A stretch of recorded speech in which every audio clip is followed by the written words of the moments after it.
Hey everybody, this is Teresa, the Urban Homesteader, and I am out just doing a quick walk in my garden.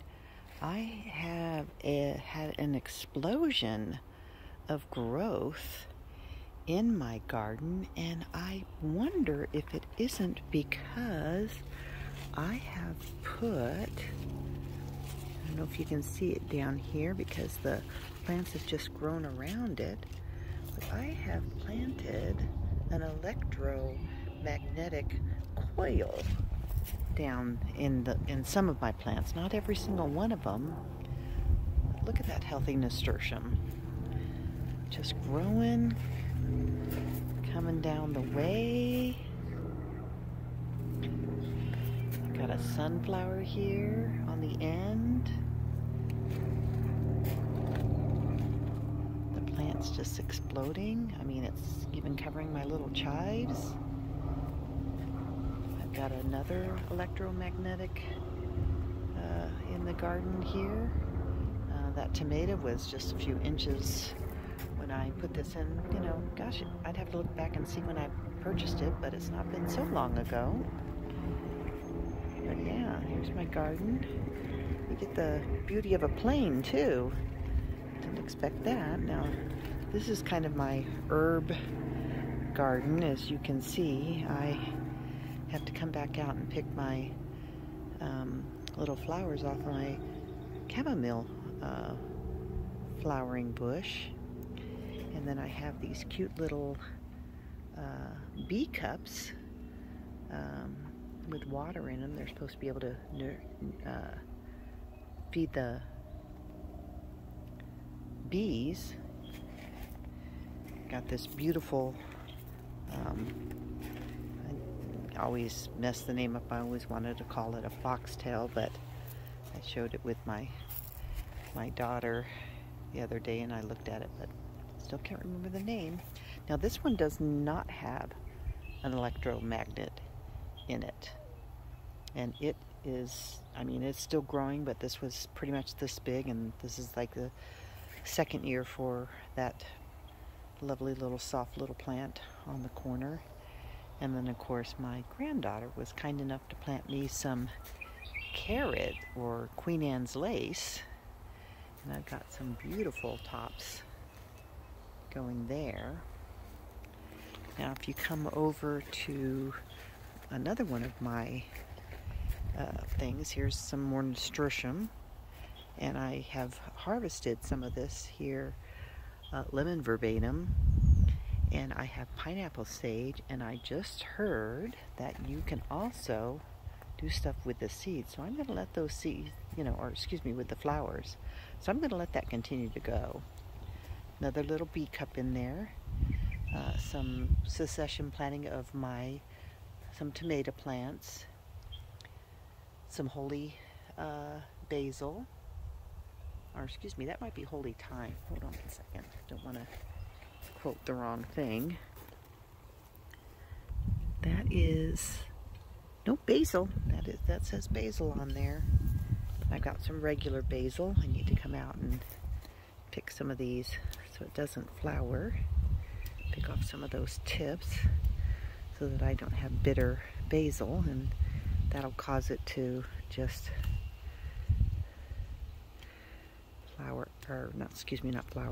bush out some more. Kind of looking forward to doing some basil tea with that. Some more nasturtium on the end. My dill, believe it or not, I have picked the dill once and freeze dried it. So it's coming back, and it's actually gone a bit to seed. Look at that nasturtium. Gotta pluck those flowers. I'll come get them this weekend, I think, and snap those in the freeze dryer. Here's the sunflower, and I've got a little visitor in there. You can see him. Oh, we're going to get some wind. Welcome to Idaho. Some more basil. And then if you come over here, these are my jalapenos plants, and they're going. I've at one point in time pinched off the tops to make them go a little more bushy. there's another little bee watering little thing. But this one also has a little electro coil in it too. I actually did two. I wanted to see, if I could see the effects of that. And this could just be natural growth at this time of year, but they took off tremendously. Now if we come around here in this other garden bed I have, here is a tomato, and obviously you always plant your marigolds close to. And here's a mullein coming in. I have that all over my garden. I harvest that when I can, when it's older, and so I might transplant some of them if they get too big and overshadow the garden bed. But this one's dry. But here's another bee cup that's there to feed the bees. And this is a little cucumber, and you can see, let me see if I can find, you can see the little flower buds coming along there, and there you go. There's an electromagnetic conductor, I guess is what they're called. And come around the other side, and there's just the growth. It's growing up, or hope to be growing up, under this sunflower that I put in the corner here. These were very small. These tomatoes, when I planted them, my daughter was kind enough to give me some of her leftover ones. They were maybe 2 or 3 inches at the most, so there's not been a tremendous amount of growth, so I'm hoping that it'll get better. There's another tomato down at the end. Oops, sorry for that quick dizzy. Here is my husband's, I believe these are raspberries that he's planted himself, and he just loves those. And here's more. One of them obviously didn't make it, but he persisted and got 2 more plants and filled this one out in the beds he's made. Now look at this tomato.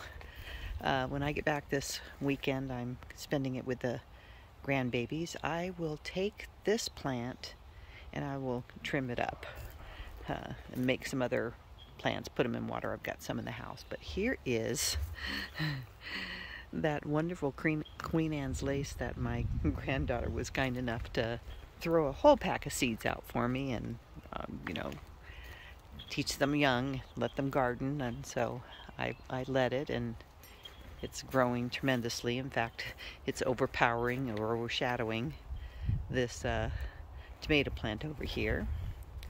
But if we get to this side too, we have another, I'm not sure if that's a squash, to be honest with you. I picked up a whole bunch of starts from a school that is a great way to get your starts if you haven't put as many in as you'd like. Another mullein in the corner. But I went to a school and picked up a bunch of starts, so I know that's one from them. The marigolds, again, to keep the bugs away. And this is a watermelon that is starting to trail over, so I'm happy with that. And threw in just another pepper plant in there, but that tomato is going. This is my asparagus bed.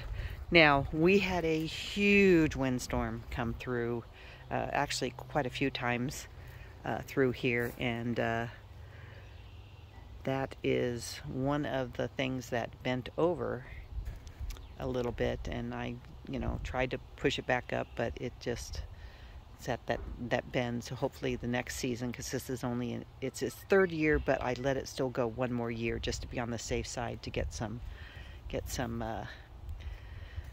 asparagus from that. So that's healthy, and it's putting off some pretty good seed packs there, or seed pods there, and everything. And it's full of ladybugs, what looks like ladybugs, so they must love asparagus leaves. So let's go around here. I've got 1 green stalk. I own actually 6 of them. 4, 5, 6, yeah, 6 of them. This one I just randomly threw in a whole bunch of peas, snap peas. I hadn't gotten a lot of them coming up, and then all of a sudden I thought, no, I'm just going to take the rest of the pack, shove them in there. So that is full all the way around of peas. Now, truth be told, it might get too hot and I might not get any, but you know, just trying to figure out the green stalks and make sure that they had food in them. That's what I did. Then if you come over here, here is my strawberry green stalk. Now, my daughter was going to order 2 more green stalks and get them coming in, and I said, hey, order the new Glacier Blue, because I would like the Glacier Blue, even though I have all matching green ones out here. I really like the Glacier Blue color, and I said, why don't you go ahead and order 2 of those, and I will trade you out. So I will be transplanting the strawberries at the end of this season and everything for her. Now here's another bed that I have, that we have a pepper and some bush beans going in here, along with my husband decided to come out and sprinkle all the pepper seeds I'd gotten and was saving aside, and I will have to thin, I'm sure. He spread them all down on the bottom here. Look at that. And look at that sweet mullein. So here's my other snapped peas that I put in. I do a lot of things with bed frames. I love bed frames. Sorry that you get to see the mess behind the bed frames, but you know, we all have a space in our garden where there are dirts growing. And here is a massive, massive sunflower that, look at the leaves. This is my hand on the leaves. Look at that leaf. That is just huge. And it's getting ready to bloom. Some more bush beans and everything else. And again, like I said, my snap peas. I'll get in here and snap off some because I just love them. Oops. Guess I'm snapping off more than I wanted to, but I just love these. I come out and just snack on them. Here is another cute little sunflower that has multiple sunflowers. And of course this one in the middle came out first, and then all of a sudden it just put off all these little ones. I know that sunflowers do that. That's another Dorth variety, but I was surprised that it did that. So, and of course another bee, little cup there to feed the bees their water.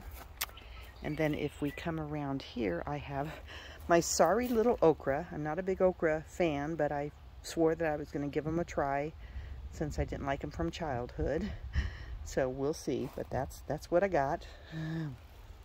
This is my elderberry tree that is just, you know, been potted up to give it its next stage in life, and then we'll pot it up again. But look at, it's got some flowers coming out on that, so really happy. Here is garlic that I planted last year, and forgive me for having this bed frame in the picture, but it's going to be turned into a flower bed officially for flowers once I get that back. But garden bed, and my husband threw in a bunch of pepper. It's funny because he's not necessarily a pepper eater, so I don't know what the deal was, but I believe that this garlic is definitely getting ready to be harvested. I guess I was waiting for that telltale sign of maybe some garlic scapes, but they're starting to turn yellow, the leaves and stuff, and you know, some of them are falling over. So we'll see what happens there. I've actually got some tomatoes growing out of this plant. I put it in its own little pot just to see and test my theory of the soil that I have and my mixture content to see how well it does. Then we go over here. I've got a few more tomato plants in here. I think there's a total of 3, but look at the stalk on those puppies. I have done a few going in here and taking out suckers, but it's got some more. Like I said, once I get back from watching the grandbabies, I'll get those suckers out. But you can see I am getting, it's hard to see in the glare, but I am getting some tomato there. Another mullein that you know, spread from the seed that I'd gotten off of another one, from the mother plant, I guess you could call it. And then here is, again, like I said, a garlic that is ready to pull out, and I'll do that this weekend. And here is some zucchini. I only picked up 2 zucchini plants this year, or grew 2 zucchini plants, just because I was not sure that I was going to do all zucchini. I got a bunch of things going here. They'll probably be ready this weekend. But we ended up choosing to do more cucumbers. So a lot of the ones that you've been showing is cucumber, especially that first bed. Now, they tell you that you can plant things that will attract bugs. And here's exactly what happened with a mullein that I have in this little pot here. If you look, all these things are either mullein or going to be plantain. I try to give plantain as much room as they can. So I've got to look through here. I mean, I don't want to put anything chemically in here, but there's a lot of stuff growing in this little one. A lot of it's all volunteer, because other than the seed from the mother plant that was in here, everything is seed. Here's a mullein plant that I got out of the wild, pulled it and brought it to my house to let it be mothered by me. And here is, I believe this is Turkish plantain. Now, I had a wonderful herbalist tell me that this Turkey plantain gives off bigger leaves. Okay, there's a lot of little plantain around it from my original plantain seeds that I planted in here too. But she said, why work twice as hard and have your plantain be small when you can do the Turkish one, which gives you bigger plantain? Now, this is the collection of herbs that I am growing. All are supposed to do something for me. Like this is Helichrysum. I'm probably saying that wrong. I've got I don't even know what one of these are. This is, let's see, bergamot, and I believe this one is feverfew. So I've got feverfew and some bergamot growing, and they did get some damage, but I've come out several times and taken off any of the little worms that like to go in that. I have mellow root. Oh, looks like something's getting it. Let's see if we can find what that is and get it off my plant. May have gotten it from last time, but it does look like something is definitely chewing on that. I'll have to give it a real thorough examination here, because I don't want any little worms getting on that, but it looks like something's getting it. And this is Helichrysum. So wait, what is, maybe I got something, I'll have to look that one up. You know, she just gave me a whole bunch of herbs that we thought would do different things, so sorry for the rough little thing there. Here's another one that had some worms on it, and I had to come through and get it. It is, I'm going to give you a visual, Eccoplane, I think is how it's pronounced. Not 100% sure, but the worms liked it. I've had to come in several times, and I know this sounds crazy, but I'd rather the herbs be on a different plant than my ones that I plan to use for tinctures and stuff. But there's another one. Now these pots are the kind you can get that they put minerals in them for cattle, so you can grab these relatively inexpensively, and they're 30 gallons, so I'm looking long term for these plants to live in these, but we'll see. Now this is wild onion. I don't know if this is going to survive the transplant. I guess we'll just have to see. Right now it looks like it may be just, you know, getting too much moisture or something, because you know, they just aren't springing up like I thought they would. So this might become a different bed if this doesn't work in that. So that is my planted garden. Excuse me, my planted garden. And there we go. Thanks for stopping by. Make it a great day. Bye for now.